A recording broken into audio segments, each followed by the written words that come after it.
اللہ تعالیٰ کے 99 نام ہیں، ہر آدمی کو پتا ہے. 98 صفاتی ہیں، ایک ذاتی ہے. 98 صفاتی کے فیض کا مجموعہ اس میں ذات کو نہیں پہنچ سکتا. اس میں ذات پھر بھی ان پہ بھاری ہے، اور یہ اس میں ذات کسی نبی کو نہیں ملا. موسیٰ علیہ السلام یا رحمانوں کا ذکر کرتے ہیں، ان کی قوم بھی. عیسیٰ علیہ السلام یا قدوسوں کا، سلیمان علیہ السلام یا وہابوں کا، داؤد علیہ السلام یا ودودوں کا. باقی نبی اپنے اولو العزم مرسل کا کلمہ پڑھتے ہیں.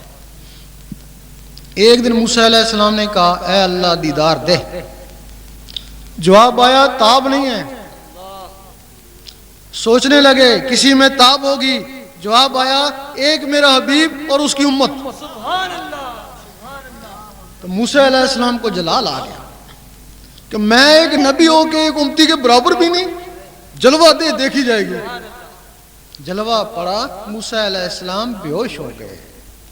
اب کیا وجہ ہے کہ موسیٰ علیہ السلام اس دنیا میں کوتور میں بے ہوش ہوئے، حضور پاک سامنے جا کے مسکرا رہے ہیں؟ کچھ تو وجہ ہوگی. موسیٰ علیہ السلام کے جسم میں یا رحمانوں کا صفاتی نور تھا، وہ ذات کی تاب نہ لا سکا. حضور پاک کے جسم میں اس میں ذات کا ذاتی نور تھا، ذات ذات کے سامنے مسکرایا. اور حضور پاک کے طفیل یہ اسم اس امت کو ملا، تب اس کو فضیلت ہوئی. اور امت اس سے ڈرتی ہے یا محروم ہے. ایک حدیث میں کہ قیامت کے دن امتوں کی پہچان نور سے ہوگی. یہ یا رحمانوں سے چمک رہے ہیں موسیٰ علیہ السلام کی امت، یہ یا ودودوں سے چمک رہے ہیں داؤد علیہ السلام کی امت، اور یہ اللہ سے چمک رہے ہیں حضور پاک کی امت ہے. اور امت اس سے ڈرتی ہے یا محروم ہے؟ بات تو ایک ہی ہے.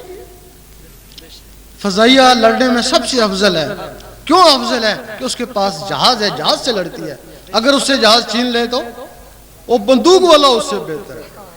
اگر تم سے اس میں ذات چلا گیا تو وہ یا رحمانوں والے تم سے بہتر ہے. اور تم یقین جانو کہ اس میں زید یا اس قلب کے بغیر نماز بھی کو نہیں ہوتی. ایک حدیث ہے کہ لا صلاۃ الا بحضور قلب، دل کی حاضری کے بغیر نماز نہیں ہوتی. بہت سے علماء کہتے ہیں یہ ضعیف حدیث ہے، بہت سے کہتے ہیں یہ کسی کا قول ہے.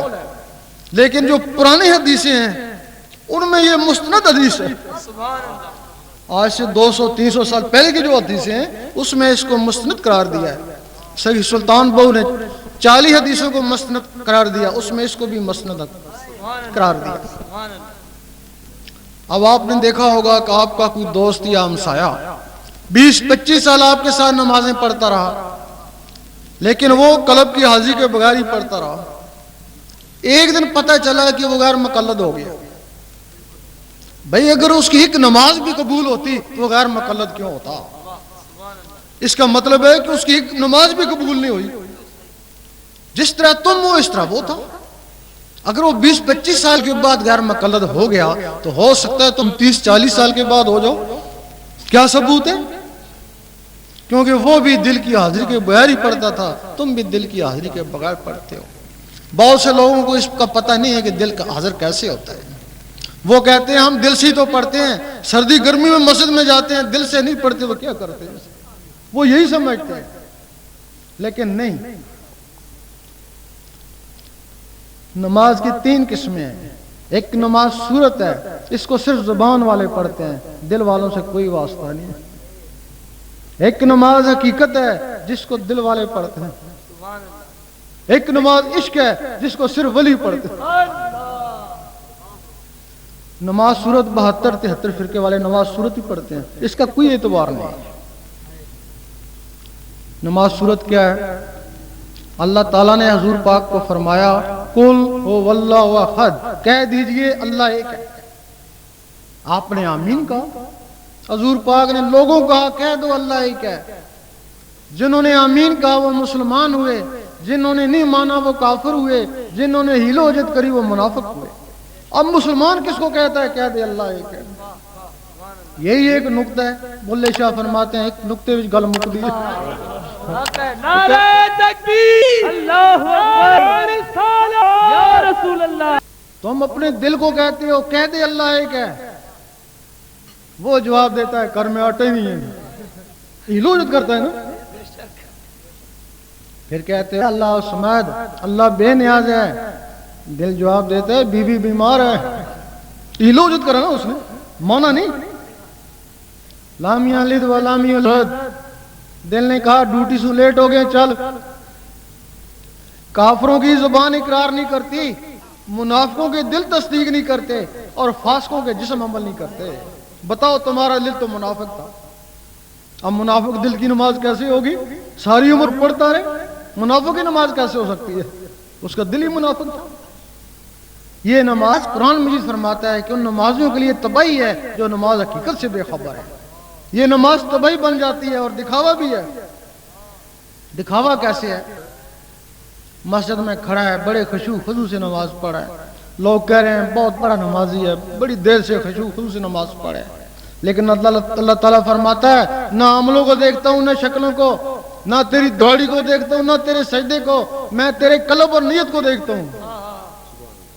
جس کو دنیا دیکھتی ہے اس میں اٹینشن کھڑا ہے، اور جس کو اللہ دیکھتا ہے اس میں کاروبار، بیوی بچے. یہ نماز دکھاوا ہے. ساری عمر اکیلے پڑھتے رہے تب بھی یہ نماز دکھاوا. اور یہ نماز تباہی بھی ہے. تباہی کیسے ہے؟ نماز پڑھی، لوگوں نے کہا 5 وقت کا نمازی ہے، وہ تکبر آیا نا. اور دوسرے نے کہا تہجد بھی پڑھتا ہے، اور تکبر آیا. اور تیسرے نے ہاتھ پاؤں میں تعظیم کری، اور سینے میں تکبر آیا. اور ایک دن بے نمازی کو دیکھا، بڑی حقارت سے دیکھا کہ میں تم سے بہتر ہوں. یہ نہیں پتا تکبر اذا ذیل را خوار کر، نمازیں وہ بھی پڑھتا تھا. حدیث شریف میں ہے کہ جس سینے میں ذرا بھی کبر اور بخل ہے وہ جنت کے قابل نہیں. اور یہ سینہ تو بھر گیا. اب وہ نماز تباہی کیسی ہو گئی؟ اب وہ سوچنے لگا اس وقت میرے جیسا دنیا میں کوئی نہیں ہے. اب کہتا ہے کہ چلو ساری سنتیں اپناؤ تاکہ حضور پاک سے بھی مقابلہ ہو جائے. جب دیکھتا ہے کہ ساری سنتیں اپنا لی ہیں، پھر کہتا ہے اب مجھ میں تو حضور پاک میں کیا فرق رہا، میرے بڑے بھائی کی طرح ہیں. جب یہاں تک پہنچا تو اس کا ایمان ہی چلا گیا. وہ نمازیں اس کا ایمان بھی لائٹ ہے. یہ نماز صورت ہے. اس کے بعد پھر نماز حقیقت ہے. نماز حقیقت کیا ہے؟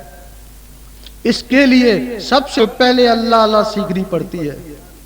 دل کی دھڑکنوں کو اللہ اللہ میں لگانا پڑتا ہے. پھر کوشش کرتا ہے کام کاج کرتا رہوں، اللہ اللہ ہوتی رہے. اس کو بولتے ہیں دستکار میں دل یار میں. کامیابی ہو جاتی ہے. پھر کوشش کرتا ہے کوئی اخبار رسالہ پڑھتا رہوں، اللہ اللہ ہوتی رہے. پھر اس میں بھی کامیابی ہو جاتی ہے. پھر کوشش کرتا ہے نماز پڑھتا رہوں اور اللہ اللہ ہوتی رہے. اس میں بھی کامیابی ہو جائے گی. اس وقت زبان کہے گی کہہ دے اللہ ایک ہے، دل کہے گا اللہ اللہ. پھر زبان کہے گی اللہ الصمد، دل کہے گا اللہ اللہ. لم یلد ولم یولد، دل کہے گا اللہ اللہ. زبان اقرار کر رہی ہے، دل تصدیق کر رہا ہے، اور جسم عمل کر رہا ہے. زبان ذکر مفصل میں اور دل ذکر مجمل میں. زبان دلیل سے منوا رہی ہے کہ کہہ دے اللہ ایک ہے، دل بغیر دلیل کے مان رہا ہے کہ اللہ ہی اللہ. زبان کا تصرف ہے، اور بی بی سی سے بولتے ہیں یہاں سنتے ہو، اور دل کا تصرف ہے یہاں گونجتا ہے عرش مولا والے سنتے ہیں. تمہاری اس نماز کو یہ دل عرش مولا میں پہنچائے گا. وہ نماز مومن کا معراج ہے. سبحان اللہ. اور ایک نماز تباہی بن گئی، وہی رکوع سجود، وہی نماز معراج بن گئی. اس کے آگے پھر ولی کی نماز شروع ہوتی ہے. ولی کی نماز کیا ہے؟ ایک دفعہ مجدد صاحب مسجد میں گئے، دیکھا ایک آدمی سو رہا ہے. سمجھے نماز پڑھ کے سویا ہوگا. پھر گئے، دیکھا سو رہا ہے. پھر سمجھے نماز پڑھ کے سویا ہوگا. آپ عصر سے مغرب تک مسجد میں رہتے، مغرب کی اذان ہو رہی ہے اور وہ سو رہا ہے. آپ نے اس کو جھنجھوڑا، اٹھ، یا مسجد سے نکل جا یا نماز پڑھ. وہ فوراً اٹھا، وضو کیا. جماعت کھڑی ہونے والی تھی، بلند آواز سے کہا امام صاحب رک جائیں. امام صاحب رک گئے. فوراً اس نے نیتی 2 رکعت سنت وقت فجر. سب نمازی دیکھتے ہیں کہ فجر کا سما ہو گیا. پھر اس نے ظہر کی نماز پڑھی, دیکھتے ہیں ظہر کا سما ہو گیا. پھر عصر کی نماز پڑھی, راوی لکھتا ہے سورج واپس آ گیا. اس وقت اس نے کہا مجدد صاحب آپ تو صاحب نظر تھے, بہتر تھا مجھے جگانے سے پہلے میرا حال دیکھتے, میں تو اسی کے پاس تھا جس کی تم نمازیں پڑھتے ہو. اور اسی کے لیے بلے شاہ نے فرمایا اساں عشق نماز جدو نیتی ہے تو بھول گئے مندر مسیتی ہے. یہ 3 قسم کی نمازیں ہیں اور تم ایک ہی نماز میں الجھے ہوئے ہو. اب چاہیے تھا کہ نماز صورت سے حقیقت میں جاتے, حقیقت سے پھر عشق میں جاتے. اگر عشق, ایک حدیث شریف میں ہے کہ کسی مومن کا ایک مقام پہ رک جانا حرام ہے. صورت سے حقیقت میں جائے, حقیقت سے عشق میں جائے, عشق سے اگر پھر دیدار میں جائے, فنا میں بقا میں جائے. رستے میں کہیں بھی مر گیا تو جو اللہ کی راہ میں مارا جائے اس کو مردہ مت کو, وہ شہید ہے. سبحان اللہ سبحان اللہ. اب ہمارے میں کیا رواج ہے, شریعت پوری بھی نہیں ہوئی تو پھر بجائے حقیقت میں جانے کے, بجائے حقیقت میں جانے کے سیاست میں چلے جائیں. بس ساری عمر پھر سیاست میں گزر گئی. ہیں کہ ان کے دل کی دھڑکنیں اللہ اللہ میں تبدیل ہو جائیں. ذکر قلب کی اجازت لینا چاہتے ہیں. وہ قبلہ عالم سرکار شاہ صاحب کی آواز کے ساتھ اللہ اللہ پڑھتے رہیں, انہیں ذکر قلب کی اجازت ہو جائے گی. اللہ اللہ اللہ اللہ اللہ اللہ اللہ اللہ اللہ اللہ اللہ اللہ اللہ لا الہ الا اللہ. اب تمام حضرات جو نئے آئے ہیں ان کو اجازت ہے, ذکر قلب ہے, وہ چلتے پھرتے اٹھتے بیٹھتے دل کی دھڑکنوں کے ساتھ اللہ کا ذکر کرنے کی کوشش کریں.